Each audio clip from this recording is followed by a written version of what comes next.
Hey everybody, welcome to yet another episode of Back to the Light. I'm your host JD Reager, and today we're at Midtown Con.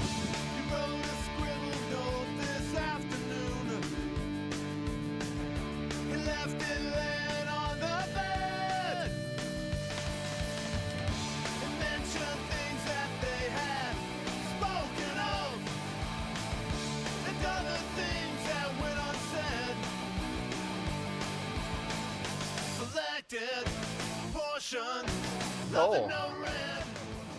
So, Harry, Midtown Con. How do you think it's going, man? I think it's going great. I was, the biggest ordeal was dealing with the ideas of weather, but as, to bring in a Star Trek reference, the air is the air. What can be done? And we have our Triox compound, so our rescheduled date has gone well. The original date in April got flooded out, and then we were worried about rain today. But today it has turned out beautiful. Yeah, it's a great day, great turnout. Yeah, lots going on in Memphis today. Were you worried about all the? Not really, There's some festival going on in Overton Square I didn't even know about. Oh, no, I didn't even know about that. Yeah, they've got the streets blocked off. Okay. Some bands jamming. Okay, cool, Yeah. Cool. Had no idea. Yeah, I didn't know I what it feel like was there's a either. lot of stuff going on, and it's just kind of an accident that it landed on Free Comic Book Day. So, but also, I feel like with, the idea of Free Comic Book Day is to bring business to the comic book stores. And so since this is kind of a street fair thing outside the comic book and the toy store, it's bringing business to the stores as well as Java Cabana and even Goner. Yeah. I mean, lots of synergy here with Collector's Row. Yeah, Collector's Row. As you call it. Is it different for you not having a booth this year and just hanging out in the store? It's kind of like a lot easier in that respect because we don't have to move a bunch of stuff somewhere. So that's been a lot of fun and like less stress worry. And you can show off your entire inventory. We can show off our inventory and we don't have to move it, yeah. And I feel like with the comic book shop and the toy shop, it ends up kind of, it's worked out pretty well so far today. Big day for Java Cabana also? Big day for Java Cabana. It looks like they've been pretty packed all day, which is great. That's cool. How long has that been open now? About a month and a half. Reopen, I should say. Reopen, yeah. The welcome back. Probably about a month and a half now. Or just over a month, yeah. I think we opened the middle of March. So does this officially make you a restaurateur? I guess so, a coffee tour. A toy coffee tour, maybe, Restaurateur, Harry Koniditsiotis. Yeah. I'm one of the new local landlords to myself, so. Did you think, when you got into this, did you think that something like this would be possible? Yes and no, because once Black Lodge, when we first got the property, it was kind of like, okay, we can make a courtyard for Java Cabana right there. And we were kind of like, okay, what do we do with this? And then with the Black Lodge news, it was kind of like, well, let's see what we can do. And then after kind of doing a lot of measuring, figuring out like, okay, well, we can fit X amount of people here and X amount of vendors. And then Cooper Young was gracious enough to let us use the no parking areas over there where those people are. Oh, that's cool. Those vendors. So it kind of like made it stretch a little bit more. Yeah, did you have more vendors than you had planned for? It looks like you're kind of spilling out into the streets and stuff. Normally when we did it at Lodge, it's about 35 vendors. And so just taking out the comic shop, toy shop, and my own booth, that kind of like, we're still pretty close to that 35 number. And so I think we have like 26 this time. And so I feel like if we do it again next year, it kind of enables like maybe more space with the other no parking areas to do things in. Or even maybe a possibility in the future of blocking the street off and just doing it out in the street. So it's been successful enough to where you're already thinking about doing it here again. Yeah. Because I feel, partially is like there is an ease to it. The hard part is the weather guess. And that's been the whole thing, is that like watching the weather app for 2 months and trying to decide like, are we going to have a show or not? So, and lucky enough, it worked out. We had the show, lucky number 2. So. Yeah, this is a perfect day. Is there anything going on with music you want to mention? Not right now. Kind of the same stuff, music stuff. You've Unfortunately, got a Switchblade Kid record, Switchblade right? Kid. Well, we've got another record we're getting ready to record. Okay. It's just finding time to actually do that. And then there's a reissue of an old record I did from New Orleans in the 90s that's supposed to be coming out, but it is also kind of been pushed back due to availability of things. So But hopefully, actually, after this, I hope I have a little more free time to do more music stuff again. Well, cool. You'll keep us posted, I'm sure. I will keep you posted. Yeah, definitely. All right. Definitely. Harry, thanks for having us. No man. problem. Thanks for coming out. Want to do the handshake? Let's you do want to do it. the fist bump? Fist you want to do the bump. elbow bump? Boom. So, Russ, Okay. how's it been? You're setting up, selling your wares here at Midtown Con? Yeah, it's going well. Yeah, we've had several people asking questions and a few people buy in and stuff like that. So, How long has the book been out? And when I say the book, I mean Loot Breaker, Secrets of the Falls. yeah, that's been out since October. So that's been out for a minute, and I'm giving away here. I'll hold this up Yeah, today. show 'em. Visual aid it. A sneak preview of the new thing that's going to come out later this year, which is a collection of short stories called "Where I Lie Beneath the Moon," and it's just kind of a little scan code that gets people a free Can story. you get a shot of the scan code so people Yeah, watching yeah. this can scan it? I wonder if that actually works. Let's see. Yeah, make Experiment. Bring it in. There you Good? go. Perfect. Okay. Visual work? aids. Sweet. We'll see. We'll see if people can do it. Okay. I Awesome. have no idea how those things work. I don't even know know. how you would make one of those. I know. Well, it's what I discovered a while back is that, and now actually they took this feature away, but what you used to be able to do on Google Docs is there was an option to link like a doc to a QR code. And then I thought, I'm going to do something with this, right? I'm going to because you can sell the little QR codes and like a little envelope and there's a little description of the story. And then when they scan it, they can get whenever they want, like access to that, and there's a little picture to go with it. Oh, So, that's cool. yeah. So Does that drive a lot of traffic? I mean, something like that? yeah. Well, I haven't sold a lot of them today, but in the past, people got real excited about it because for one thing, it's kind of a novel little thing. No Like pun intended. Right. Yeah, exactly. So I don't know. I may put out more stuff like that. Like I may put out I'll probably make that collection of short stories available through a QR code too for people who like to read on their devices and all that. That's sort of cool, thing. man. Yeah. That's interesting. Yeah. You got to that's get out there and hustle. I know. They tell me. That's what I'm here for. I'm hustling. Didn't you also told me off Yeah. camera that 1,000 Lights was going to be getting back together? Yeah, that's right. Yeah, we're. I guess it takes a project to motivate people to get back together sometime. So we were asked to do the live soundtrack for Nosferatu in October, Oh, that's cool. and so we kind of have started working on that. But we've at least started kind of getting back together and rehearsing, and we're going to play May 16th at the High Tone. And I have a Yeah. feeling we can maybe turn this around in time for May 16th. Don't you think, Eric? Is that a thumbs up? Yeah. Thumbs up on that. Okay. Very cool. So yeah, the Drip Edges is going to be there, and I'm going to be doing Friends of the show. Friends of the show, yeah, friends of mine too. And I'm going to do my solo thing too, which is a new thing. I've had solo material for years, but I've never tried to like perform it by myself. I've seen some pictures Yeah. of you playing out recently. Has that been Okay. playing solo? Has that been going good? Yeah, I've only done it a couple of times so far, Yeah. but so far so good. It's a little interesting because like I'm playing backing tracks through a Bluetooth speaker, and when I was playing at Lamplighter, I could just ditch the speaker because they have Bluetooth on their system, and so the backing tracks are like Bluetoothed out, and I'm playing guitar and singing along with it. And I also have developed some like little movies to go along with it. So I've got a screen going. So one computer is like the movies, and the other one is the backing tracks Wild. going Man. while I'm playing guitar. So. Everybody's going audio visual with the shows these days. I know. I mean, it's really exciting. I got real excited about it. Like I finally got it to where I have a video for every song. So that's pretty cool. Yeah. So, yeah. Anything else going on you want to mention? Not really. That's pretty much it, you know. Well, That's I think enough that's to enough. keep me busy. Yeah, that's enough, I think. Well, good luck today, and thanks for talking to me. Oh, yeah. Thanks, man. Appreciate it. Yeah. Yeah, make sure that this isn't aired until we've packed up and we've gone home. At least that long, I can guarantee you. It's not live. Mike McCarthy, thanks for taking a minute to talk to me. Thanks, and who are you? I'm your friend JD. Oh, that's right.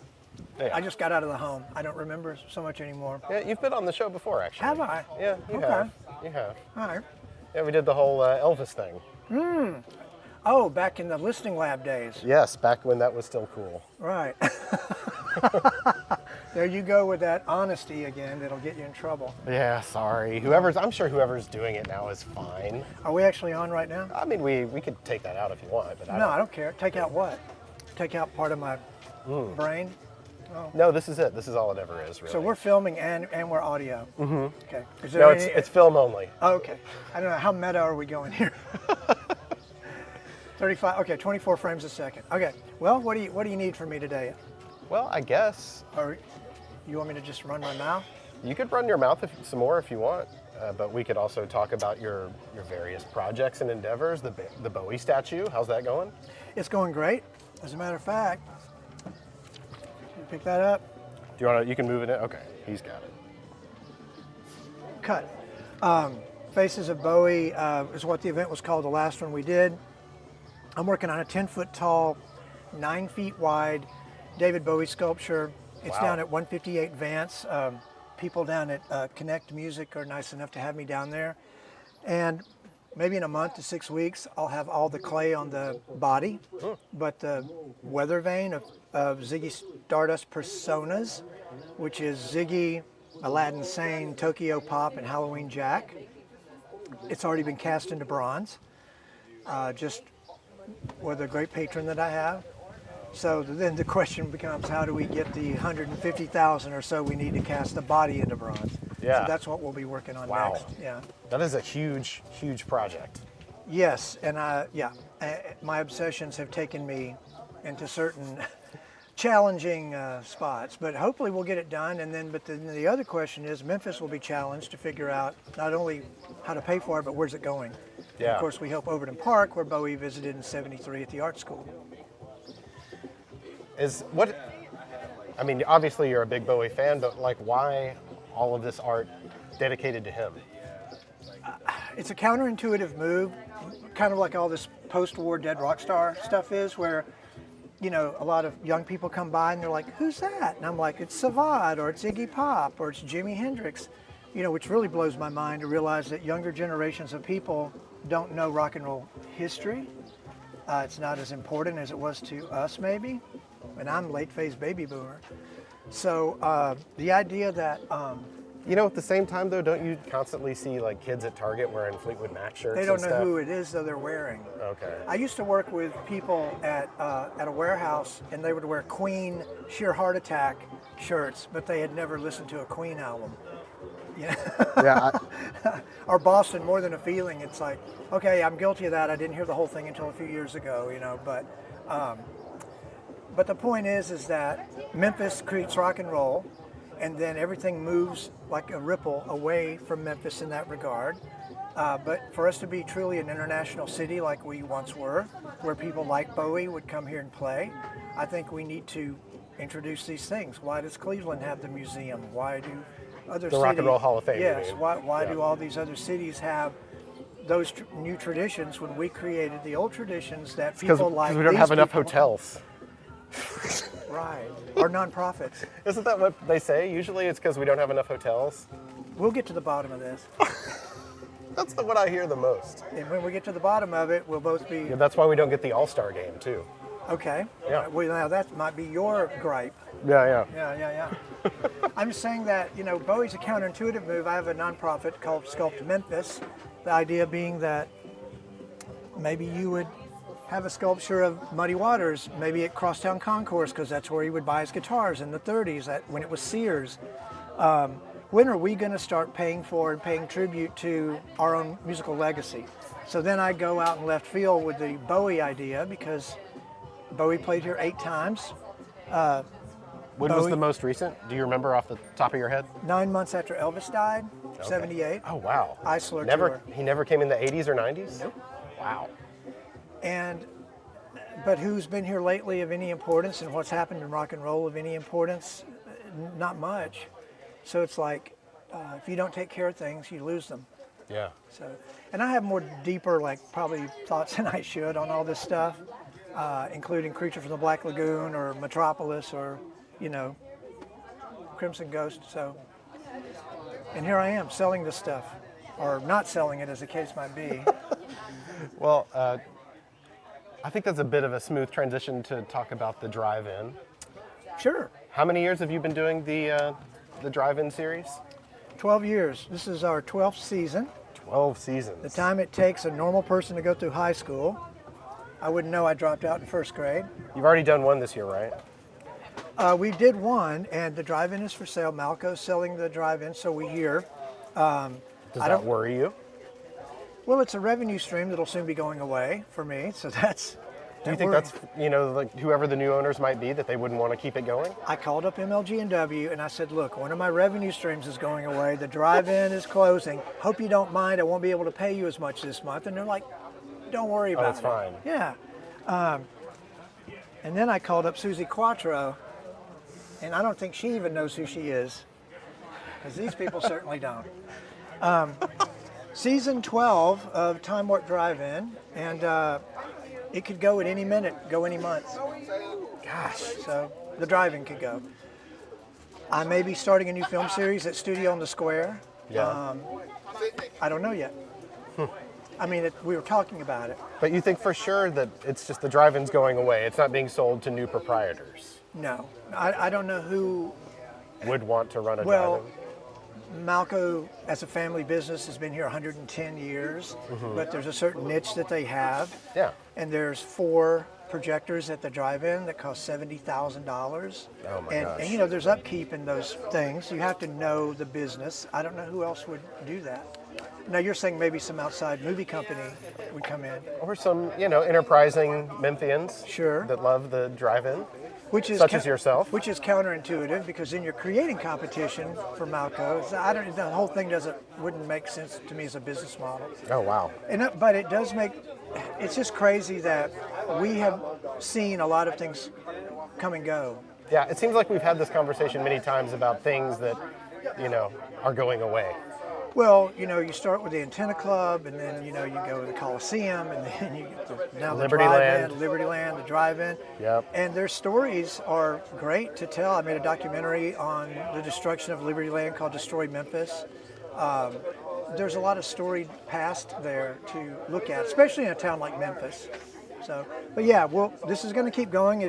If we get the whole season, we'll go through August with different concepts, different packages. Me and Matt Martin from Black Lodge curate the thing. Yeah. So yeah. So that's the drive-in, that's the Bowie statue. So what else do we got? I guess we got podcast. You're in the podcast game now. Hey, welcome officially. Yeah, why didn't you tell me? It sucked. I'm sorry. I'm trying to keep that on the down low. Now listen, if we gave up the Black and Wyatt Records Podcast, do you know how disappointed those 12 people would be? Oh my goodness. It's the podcast game. I'm sorry, wait, 8 people. Oh man. Yeah. I hate to hear. I think 4 people that. died, I think, because they're older. It's an older crowd, It's just invalids. It's almost impossible to make headway as an independent podcaster these days because the market is Conan O'Brien. Is it? Who's going to choose to listen to you or me when you can listen to Conan O'Brien podcast? Well. And I'm not. Yeah. You know what I mean. Insert celebrity here. Right. Yeah. Now, we are in season 2 of the Black and Wyatt Records podcast. Google it, look it up. I tend to talk to, as the style has developed, people that were on Black and Wyatt Records. Yeah. But of course, you eventually run out of people that are on Black and Wyatt Records. Marv's not on Black and Wyatt. Well, then you get into people that are doing things in the community, or there's a piece that we've been trying to put together for quite a while with Tim Prudhomme, who came on, and it's a 2-parter because it was like 4 hours long or something. When you insert the music, which we're struggling to do because he's been in so many bands. But the idea is that you can come on, play your record that Black and Wyatt may not put out. Maybe no one's putting it out. So you talk about the tracks, you play the record, and that's kind of cool. Who do you guys use to distribute that thing? Well, you'd have to talk to Robert or Dennis, the patriarchs of the website. But it's on Spotify, YouTube, Apple Music, maybe. That's cool. The usual Spotify has suspects. lots of weird rules about using too much music in podcasts. Yeah.